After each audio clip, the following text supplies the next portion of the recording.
In previous topics, we've looked at energy and energy conversion. You've learned that energy can neither be created nor destroyed, only transformed. That is, converted from one form to another. You've also learned that a number of conversions are necessary in order to transform the chemical energy in fuel to electrical energy. The path that energy follows as it's transformed from chemical energy to thermal energy to mechanical energy to electrical energy is known as an energy flow path. In a power plant, the steam water cycle, or plant cycle as we'll call it, is an integral part of this flow path. In this unit, we'll look at the plant cycle and the properties of water and steam that make it work. We'll begin by reviewing the energy flow path and then discuss the plant cycle. In other segments, we'll discuss the properties of water, the steam-water mixture, saturated steam, and pressure. Chemical energy in, electrical energy out. Sounds simple enough on the surface, but you and I know that it's much more complicated. As an operator, you need to be concerned with the entire conversion process that we call the energy flow path. Why? Because when you're operating the units in your plant, you're controlling the flow of energy. Let's begin by using this simplified diagram to review some of the things that you already know about the energy flow path, and you'll see what I mean. Then we'll look at the plant cycle. The flow path begins when fuel, such as oil, gas, or coal, is fed into the boiler. The fuel is ignited and burns, transforming its chemical energy into thermal energy. You'll be controlling the amount of thermal energy produced by controlling the flow of fuel into the boiler. The thermal energy is used to produce steam and heat, which is sent to the turbine. The turbine converts the thermal energy into mechanical energy, which causes a rotor in the turbine to turn. Here again, you will regulate the amount of mechanical energy by controlling the flow of steam through the turbine. The rotation of the rotor drives the generator where the final conversion takes place. The generator converts the mechanical energy into electrical energy, which is then transmitted to the service area through transmission lines. We'll use this simplified diagram to give you an overview of how the plant cycle works. Without it, the transformation of thermal energy to mechanical energy wouldn't occur. As you know, a mixture of fuel and air is ignited in the boiler. As the fuel burns, its chemical energy is converted to thermal energy. Some of the heat is transferred to water in the boiler tubes. During this heat transfer, the water temperature increases and the water vaporizes into steam. The steam is heated further and then flows through a piping system to the turbine. The steam carries the thermal energy from the boiler to the turbine. Steam entering the turbine is directed through the turbine blades. As steam flows through the blades, its thermal energy is converted into mechanical energy, causing the rotating blades and rotor to turn. The turning rotor drives the generator, which converts the mechanical energy into electrical energy. Once steam is passed through the turbine blades, it's exhausted into the condenser. The condenser cools the steam, changing it back to water. The condensate, as it is called, drains into the hot well, where it stays until condensate and feed water pumps send it through a piping system that eventually returns it to the boiler. The plant cycle is a closed loop that allows the same water to be used over and over again. Sometimes the water is used in its liquid state, and sometimes it's used in its vapor state, steam. The plant cycle is dependent on certain properties of water and steam in order to perform its job. Throughout the remainder of this unit, we will look at some of these properties. For now, though, read over the information in your text about the energy flow path and the plant cycle and answer the questions. If you have any questions about this material, clear them up with your instructor before going on.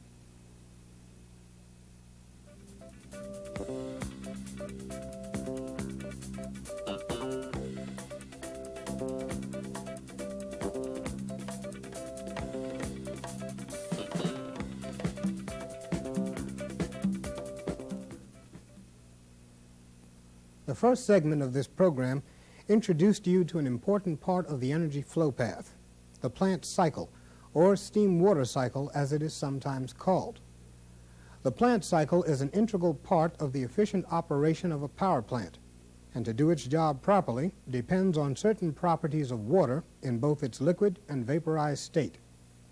In this segment, we'll look at 5 properties of water: pressure, temperature, specific heat, specific volume, and enthalpy.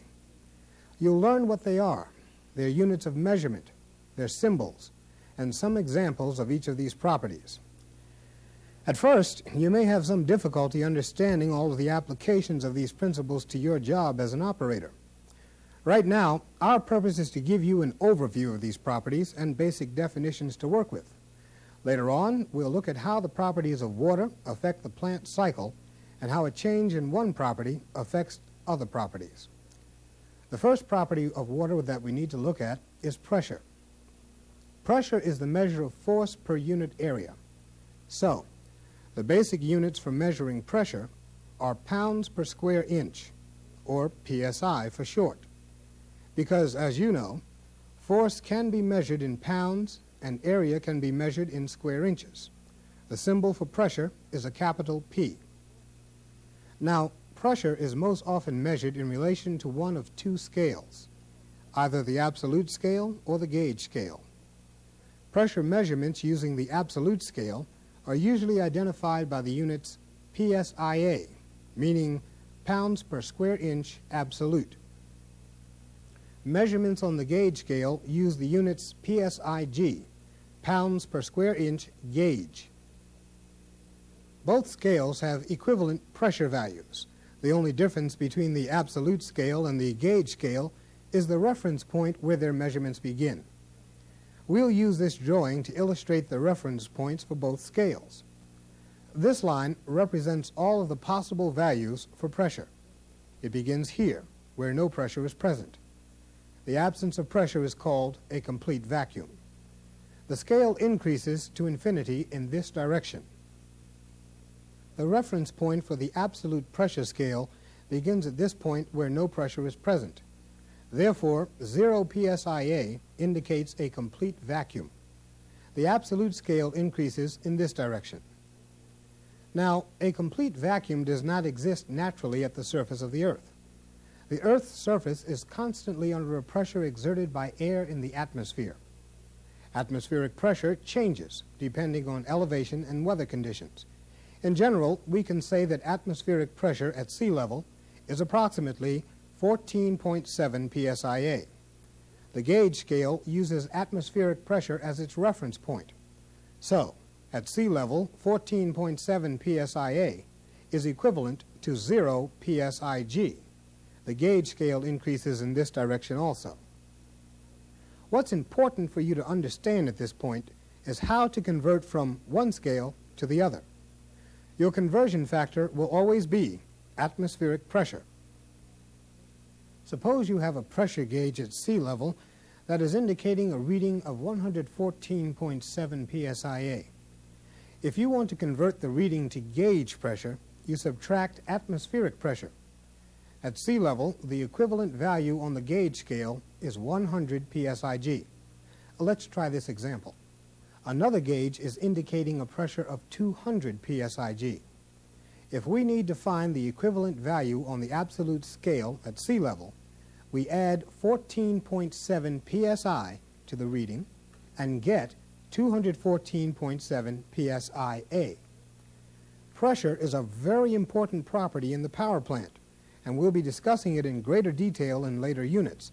For now, though, let's look at a second property of water, temperature. We talk about temperature all the time. We say it's hot outside or it's freezing in here, but what we really mean by temperature is the measurement of the warmth or coolness of something in relation to a scale. A scale allows us to compare 2 temperatures and describe their differences. Temperature is measured in degrees, usually on either the Fahrenheit or the centigrade scale. Centigrade is also referred to as Celsius. The symbol for temperature is a capital T. The symbol for Fahrenheit is a capital F. And the symbol for centigrade is a capital C. Like the scales for pressure, there are equivalent values for temperatures measured on the two temperature scales. However, unlike the pressure scale, 1 degree Fahrenheit and 1 degree centigrade are not equal. Let's compare both scales and see the difference. The Fahrenheit scale is the one that is probably most familiar to you. Water freezes at 32 degrees on the Fahrenheit scale and boils at 212 degrees. This means that there are 180 Fahrenheit degrees between the freezing point of water and the boiling point of water. The centigrade scale, on the other hand, is based on a scale of 100. Water freezes at 0 degrees centigrade and boils at 100 degrees centigrade. This means there are 100 centigrade degrees between the freezing point of water and the boiling point of water. In order to convert from one temperature scale to another, it's necessary to find the relationship between the scales. We can do this by establishing a ratio.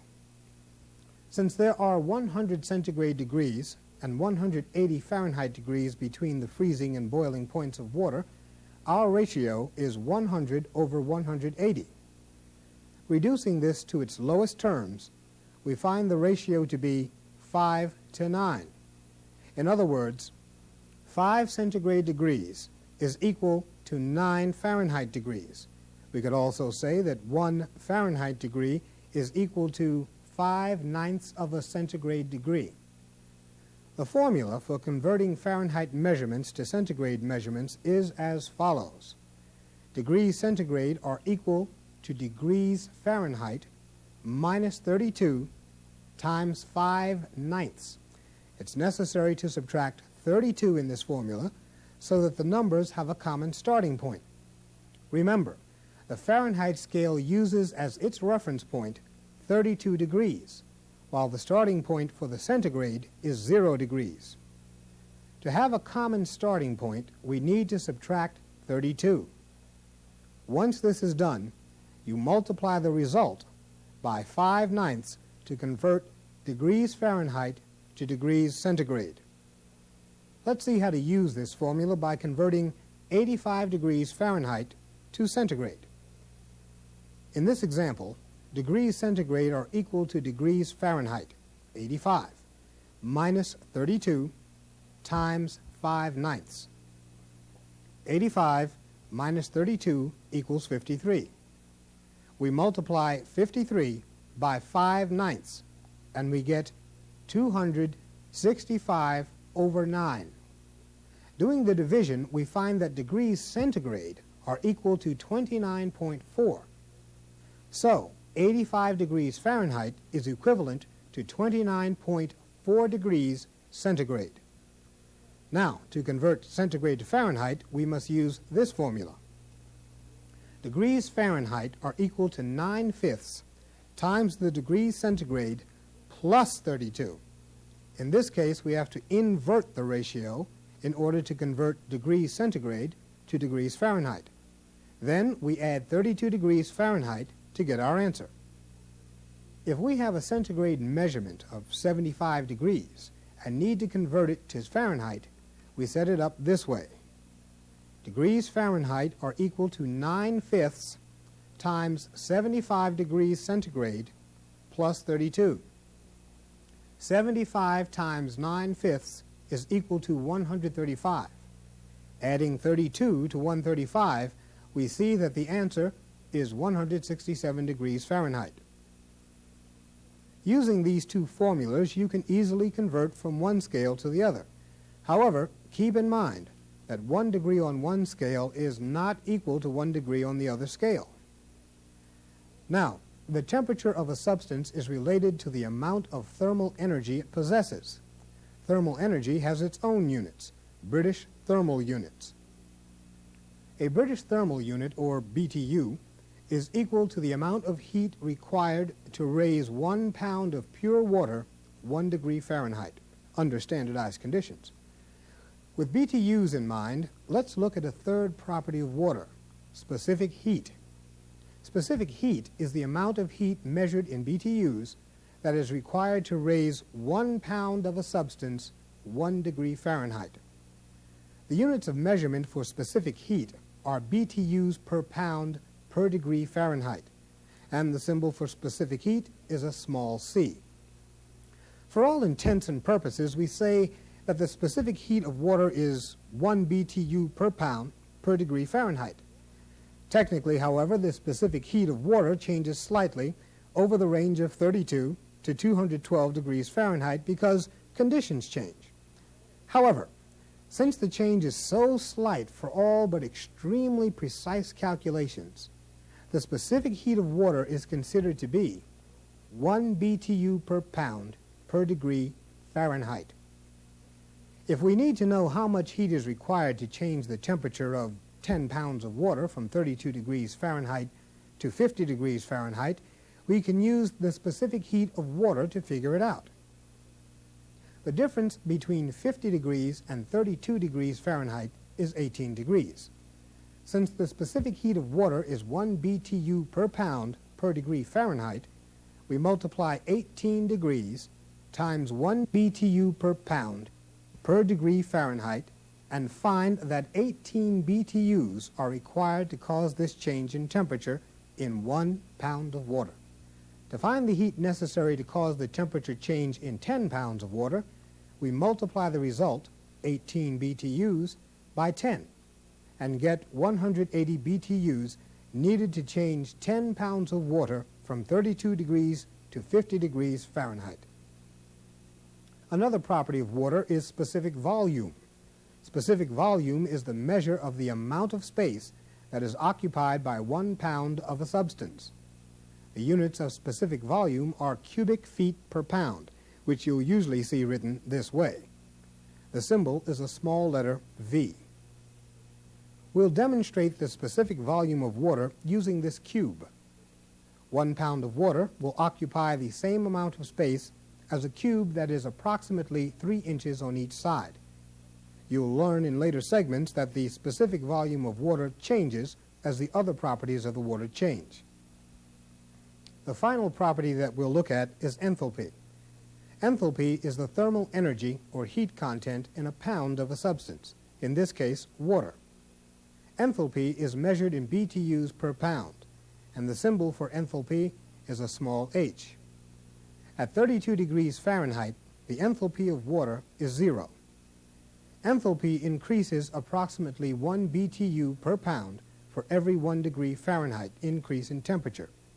So, the enthalpy of water at 50 degrees Fahrenheit would be about 18 BTUs per pound, and at 212 degrees Fahrenheit, enthalpy is about 180 BTUs per pound. Okay, you now have a general knowledge of 5 properties of water: pressure, temperature, specific heat, specific volume, and enthalpy. You know what they are, the units of measurement for each, the symbol used to identify each one, and you've seen some examples of each. Take some time to read the material in the text and answer the questions. When you come back, we'll see how these properties change in a specific situation. Remember, if you have any questions about this material, ask your instructor to help you.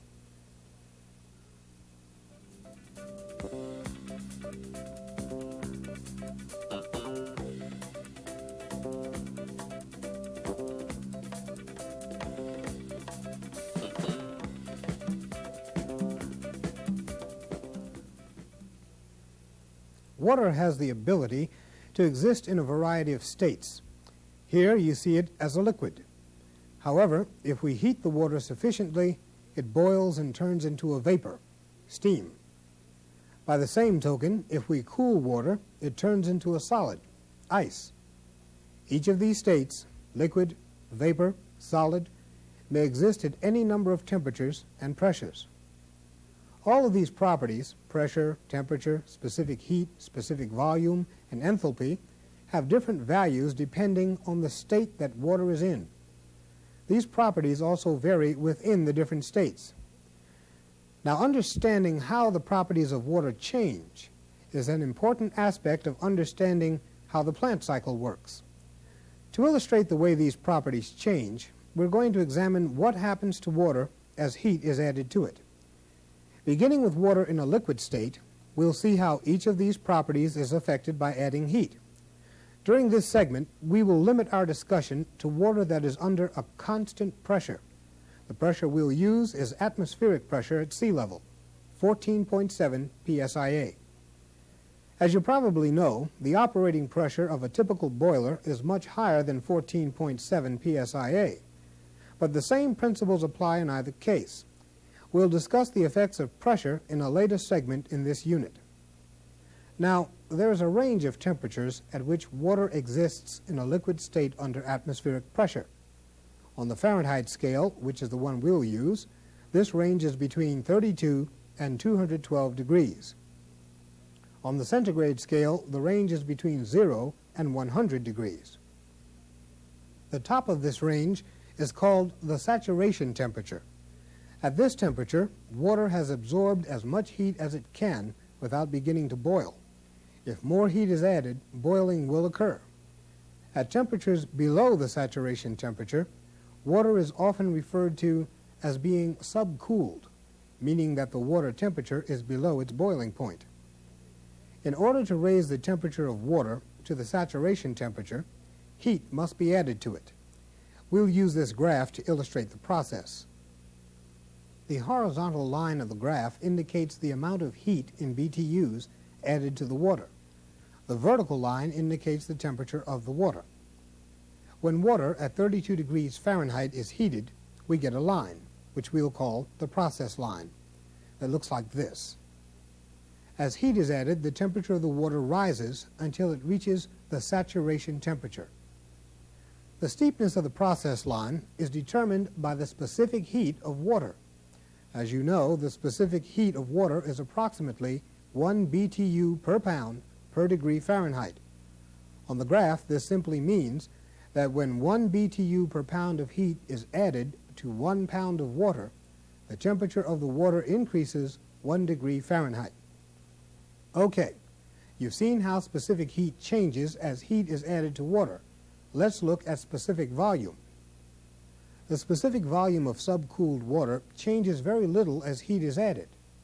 At 32 degrees Fahrenheit, the specific volume of water is approximately 0.0160 cubic feet per pound. At 212 degrees Fahrenheit, the specific volume of water is about 0.0167 cubic feet per pound. So, as you can see, up to the saturation temperature, the volume occupied by water increases only slightly as heat is added. Now that we've looked at how adding heat affects specific heat and specific volume, let's turn our attention to enthalpy. As you recall, enthalpy is the heat contained in a pound of water. At 32 degrees Fahrenheit, the enthalpy we start out with is 0. As heat is added to the water, enthalpy increases by about 1 BTU per pound for every degree Fahrenheit that the temperature is increased. The reason for this is that the specific heat of water is 1 BTU per pound per degree Fahrenheit. Because the enthalpy of water changes in this relatively regular manner, it makes it fairly easy to calculate the enthalpy of water at any temperature between 32 and 212 degrees. All that is necessary to get a close approximation of enthalpy is to subtract 32 from the actual temperature. For example, the enthalpy of water at 100 degrees Fahrenheit would be 68 BTUs per pound, because 100 minus 32 is 68. The units for enthalpy are BTUs per pound. Let's try this one. The temperature of water is 212 degrees Fahrenheit. What's the enthalpy? Well, 212 minus 32 is 180.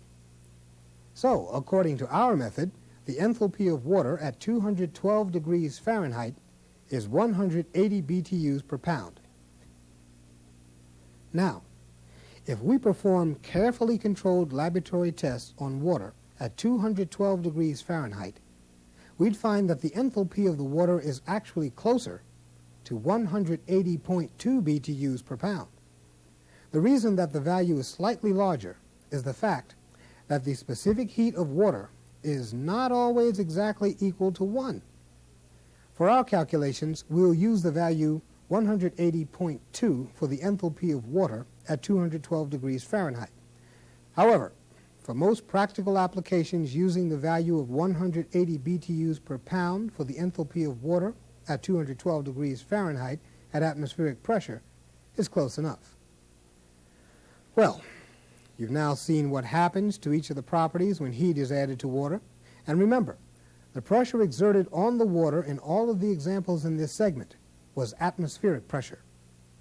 You've also seen that as heat is added, the temperature of the water increases up to the saturation temperature, 212 degrees Fahrenheit, at a rate of about 1 BTU per pound per degree Fahrenheit.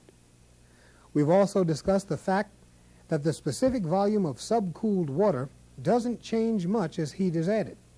Finally, we've looked at the enthalpy of water and one method of calculating it at any point between 32 and 212 degrees Fahrenheit.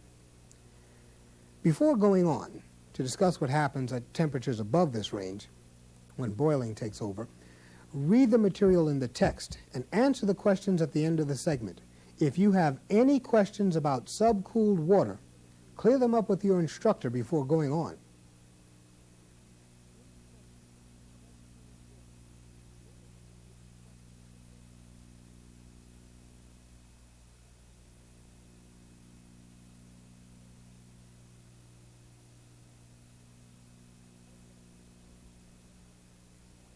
So far, you've seen what happens to the properties of water at atmospheric pressure when heat is added to bring the water up to the saturation temperature.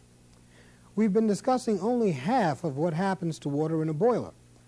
First, it's heated to saturation temperature, then it's boiled. In this segment, we'll look at what happens to the properties of water as heat is added beyond the saturation temperature. We'll follow the process until all of the water has boiled to steam. Let's start by considering this flask of boiling water. Now, we've all seen water boil at atmospheric pressure, but let's take a look at what is really going on. As heat is added to the flask, the water temperature increases. At the saturation temperature, 212 degrees Fahrenheit, the water has absorbed as much heat as it can without boiling. Beyond the saturation temperature, bubbles begin to form and rise to the surface. This is due to water changing from a liquid state to a vapor state. During the boiling process, water enters what we'll call a transition zone. The transition zone is a unique situation where water and steam can coexist. Instead of having all water or all steam, we have a steam-water mixture. The pressure in this example will remain the same, 14.7 psia.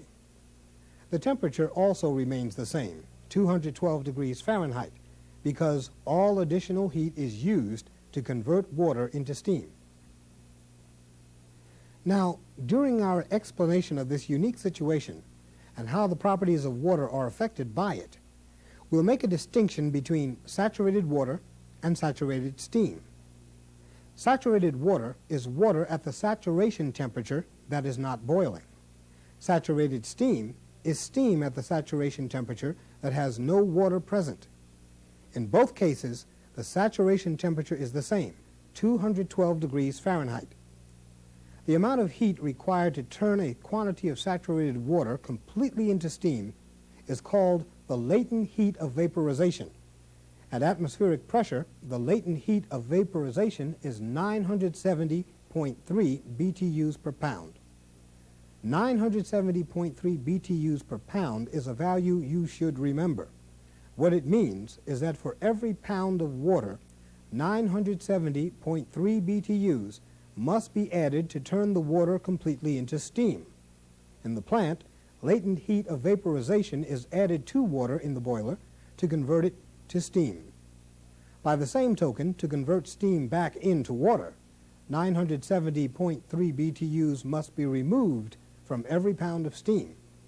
In the plant, latent heat of vaporization is removed in the main condenser in order to convert the steam exhausting from the turbine back into water. Since the temperature of the steam-water mixture is not changing, specific heat does not change while water is converted to steam. However, specific volume is greatly affected by the boiling process. As you'll recall, the specific volume of subcooled water changed very little as heat was added. The specific volume of water at 212 degrees Fahrenheit is about 0.0167 cubic feet per pound. The specific volume of saturated steam, however, is about 26.8 cubic feet per pound. This is quite a dramatic increase in specific volume. To put this change into perspective, let's take a look at this cube that measures 3 inches on a side. As you know, this cube represents the approximate volume of 1 pound of water at the saturation temperature. Compare it to this cube that is roughly 3 feet on a side. This cube represents the approximate volume of 1 pound of saturated steam at atmospheric pressure. As you can see, the increase in specific volume is quite significant. In fact, 1 pound of saturated steam is about 1,600 times the volume of 1 pound of saturated water. This increase in volume is important to the plant because the expanding steam creates pressure in the boiler. Likewise, the condenser depends on the condensing of the steam back to water to create a vacuum. Okay, now that we've looked at pressure, temperature, specific heat, and specific volume, let's look at the enthalpy values of saturated steam. We said that saturated water at atmospheric pressure has an enthalpy of 180.2 BTUs per pound. We also said that the amount of additional heat needed to change saturated water completely into saturated steam, the latent heat of vaporization, is 970.3 BTUs per pound. Adding these values together gives us 1,150.5 BTUs per pound as the enthalpy of saturated steam. In other words, 1,150.5 BTUs of heat per pound of water is required to heat 1 pound of water from 32 degrees Fahrenheit to 212 degrees Fahrenheit and to convert it completely into steam at atmospheric pressure. We've discussed the fact that throughout the boiling process we have a steam-water mixture. We can further discuss this mixture in terms of moisture content and quality. Moisture content is the percentage of water in the steam-water mixture. Quality, on the other hand, is the percentage of steam in the steam-water mixture. The moisture content of the steam-water mixture is the number of pounds of water divided by the number of pounds of steam-water mixture multiplied by 100. So, if there were 10 pounds of a steam-water mixture and 9 pounds of it was water, the moisture content would be 9 divided by 10 times 100, which is 90%. By the same token, the quality of the steam-water mixture is the amount of steam in pounds divided by the pounds of steam-water mixture and multiplied by 100. In the mixture we just talked about, there were 9 pounds of water in a 10-pound steam-water mixture. That means that 1 pound is steam. So the quality of the mixture is 1 divided by 10 times 100, which is 10%. Using this same example, we can use moisture content and quality to determine the specific volume of the steam-water mixture. In general terms, what we'll do is determine how much the specific volume of saturated water and saturated steam contribute to the specific volume of the mixture. To do this, we use this formula. Specific volume, small v, is equal to the specific volume of saturated water times the moisture content plus the specific volume of saturated steam times the quality. In our previous example, the steam-water mixture had a 90% moisture content and a 10% quality. Plugging these figures into our formula, we get specific volume of the steam-water mixture equal to 90% of the specific volume of saturated water, 0.0167, plus 10% of the specific volume of steam, 26.8. Doing the math, we get a specific volume of approximately 2.70 cubic feet per pound. Using this same example, we can also calculate the enthalpy of the steam-water mixture. First, multiply the enthalpy of saturated water by the moisture content. The enthalpy of saturated water is 180.2 BTUs per pound. and the moisture content in our example is 90%. 180.2 BTUs per pound times 90% gives us about 162.2 BTUs per pound. This is the value for the enthalpy of the water in the steam-water mixture. To determine the enthalpy of the steam in the steam-water mixture, we multiply the enthalpy of saturated steam, 1,150.5 BTUs per pound, times the quality, 10%, and find that the enthalpy of the steam in the steam-water mixture is about 115.0 BTUs per pound. The enthalpy of the steam-water mixture is then found by adding these two values together. 162.2 plus 115.0 equals 277.2 BTUs per pound. So, the enthalpy of the steam-water mixture is 277.2 BTUs per pound. An understanding of the concepts of moisture content and quality are important when analyzing the plant cycle. Examples of where these conditions exist are the boiler drum in drum-type boilers and in the condenser. In later segments, we'll see other applications of these concepts in the plant cycle. For now, though, let's review what we've covered so far. We started with water at 32 degrees Fahrenheit and 14.7 psia. We added 180.2 BTUs per pound to get the water to the saturation temperature. At the saturation temperature, we continue to add heat to the water to get it to boil. This is called latent heat of vaporization, and at 14.7 psia is equal to 970.3 BTUs per pound. The total enthalpy, or heat content, of saturated steam at 14.7 psia is 1,150.5 BTUs per pound. Before we go on to discuss what happens to the properties of water when still more heat is added to saturated steam, take some time to read over this material in the text and answer the questions at the end of the segment. If you have any problems with this material, clear them up with your instructor before going on.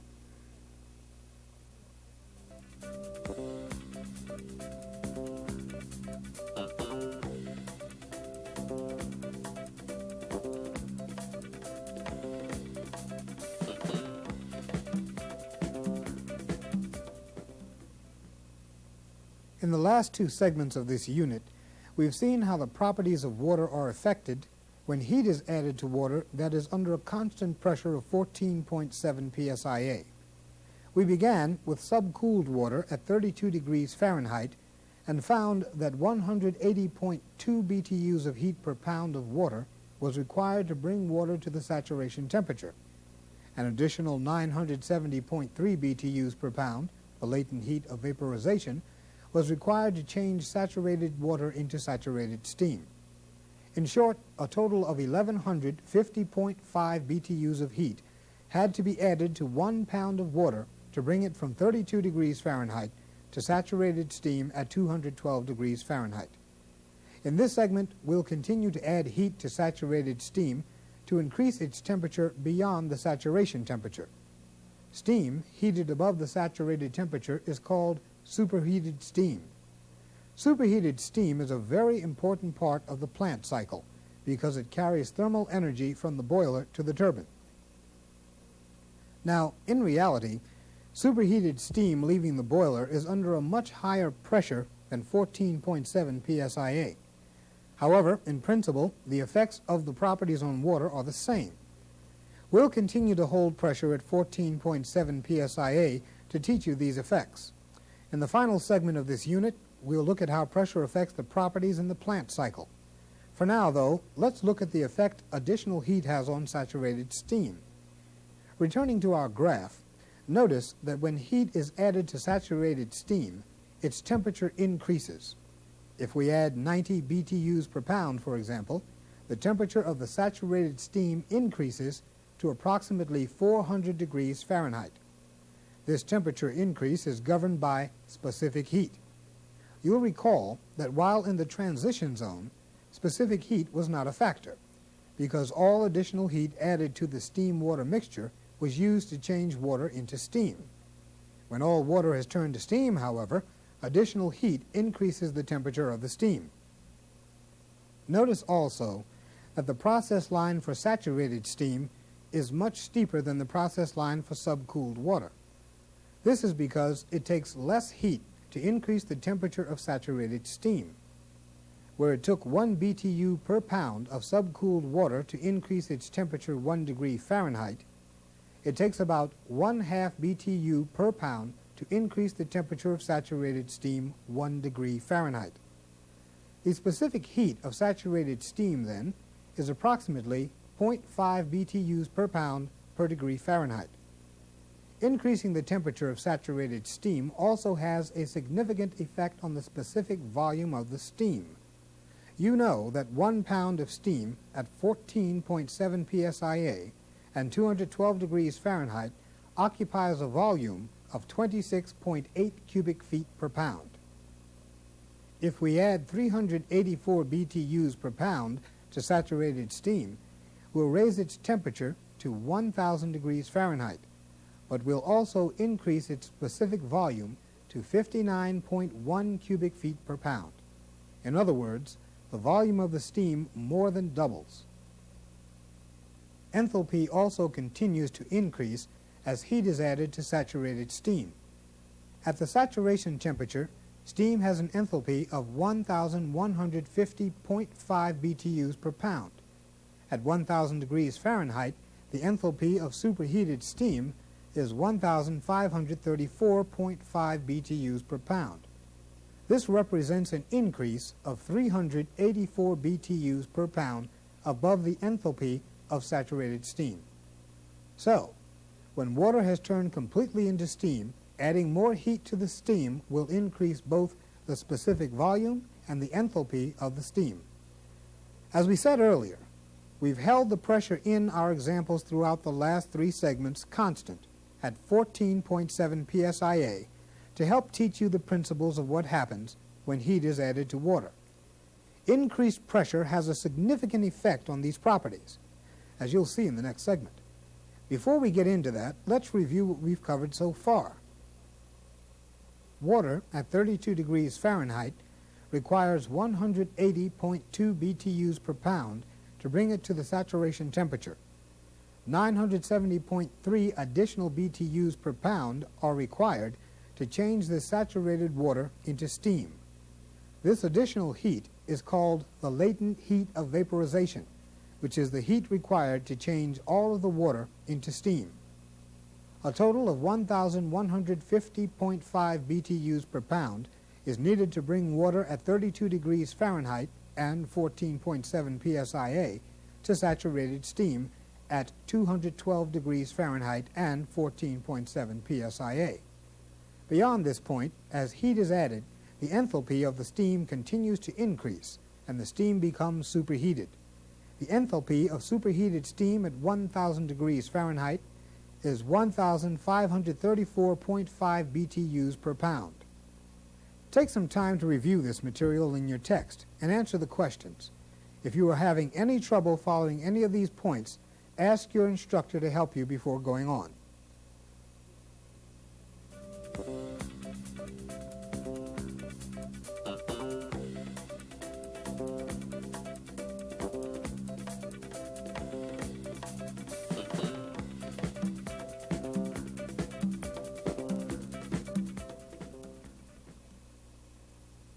By this point, you have a good understanding of how the properties of water are affected when heat is added to water at a constant pressure. You followed water from the subcooled region through the latent heat of vaporization to the region of superheated steam. Throughout our discussion thus far, we've kept the pressure exerted on the water at 14.7 psia to make our examples easy to follow. However, in the plant cycle, you'll be dealing with water and steam that are under a wide range of pressures. In this segment, we'll look at pressure and the effect it has on the properties of water. On a graph, the process that we've been discussing looks like this. At 14.7 psia, subcooled water rises to the saturation temperature in this manner. During boiling, the process line moves in this direction until all water has been converted into saturated steam. The line then moves this way into the superheated region. Let's see what a similar process looks like when pressure is reduced to 1 psia. The process line moves in the same manner as before, through the subcooled region. The only difference is the boiling point occurs at a lower temperature.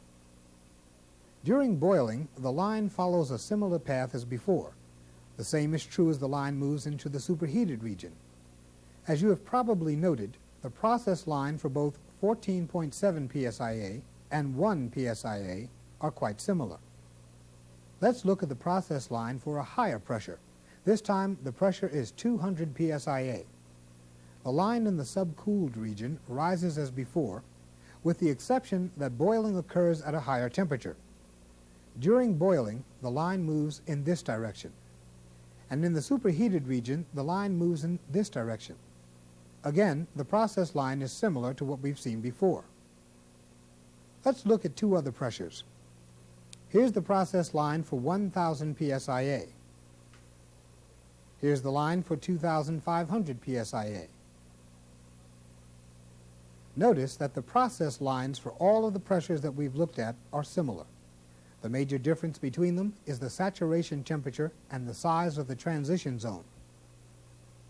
Now, the pressures that we've used here were chosen at random from a number of possible pressures. If we plot all of the possible points where water becomes saturated and steam becomes saturated, we get two curves that look like this. Let's take a closer look at these curves. As you know, the portion of the process line in the transition zone is the latent heat of vaporization. Latent heat of vaporization is the amount of heat that must be added to saturated water to completely change it into steam. At atmospheric pressure, the latent heat of vaporization is 970.3 BTUs per pound. On the graph, notice that as pressure increases, the line gets shorter. The values for latent heat continue to decrease as pressure increases, until pressure reaches 3,208 psia at 705.47 degrees Fahrenheit. At this temperature and pressure, the value of latent heat of vaporization is 0. This point is called the critical point. At or above the critical point, there is no observable difference between water and steam. Water turns continuously into steam without going through a transition zone. Some power plant boilers operate at pressures above 3,208 psia. Such boilers are referred to as supercritical because they operate above the critical point. When water is converted to steam in a supercritical boiler, the process line looks like this. It passes over the critical point and continues on into the superheated region. Now that we've looked at how changes in pressure affect temperature, let's move on to how pressure affects specific heat, specific volume, and enthalpy. The values for the specific heat of water and steam change very little with changes in pressure. For example, the specific heat of water at atmospheric pressure is approximately 1 BTU per pound per degree Fahrenheit.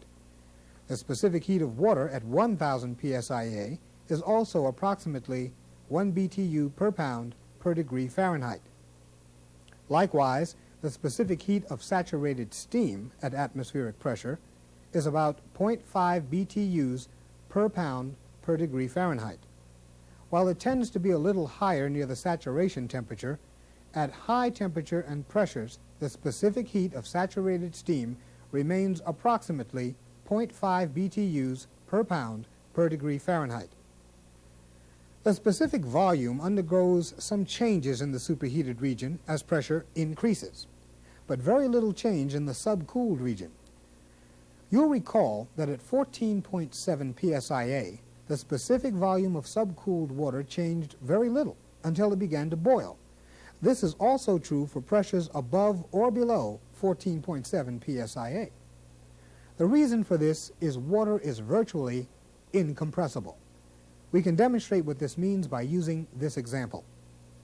Here we have an illustration of a cylinder filled with 1 pound of water. This piston can be used to exert a pressure on the water. At 14.7 psia, the water only compressed this far. additional pressure will cause almost no change in the volume of the water. This is what we mean when we say water is virtually incompressible. Now, when water is turned into steam, the situation changes. Steam, being a vapor, is compressible. For example, at 14.7 psia, 1 pound of steam looks like this. Watch what happens to the volume of steam as pressure is increased. As we raise the pressure to 200 psia, steam becomes more compressed. At 1000 psia, more compression takes place. And at 2500 psia, still more compression takes place. We can conclude from this that as pressure increases, the specific volume of steam decreases. The final property that we need to consider is enthalpy.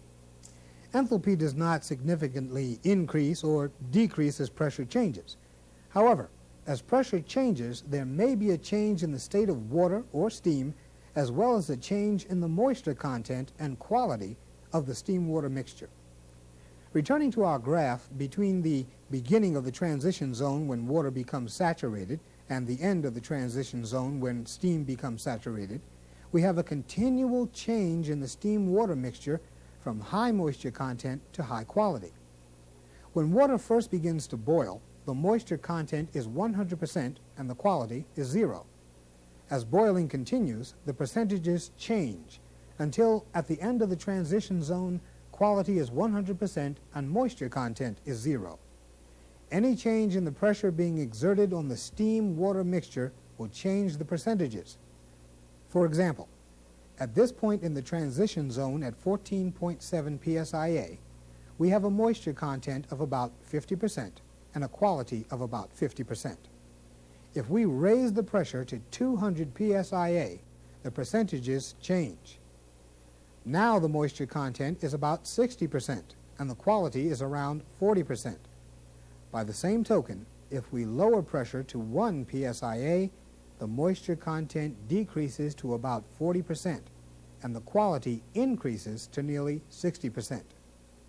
In the same manner, an increase or decrease in pressure can change the state of water. For example, at this point at 200 psia, water is just ready to boil. If we decrease pressure to 14.7 psia, some of the water becomes steam.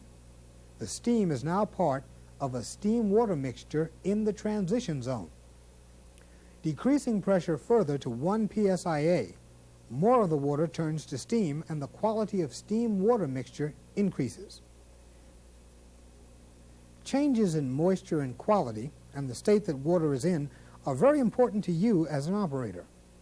If, for example, there is a sudden drop in pressure, the quality of the steam-water mixture increases. As you know, the specific volume of the steam in the steam-water mixture can increase as much as 1,600 times.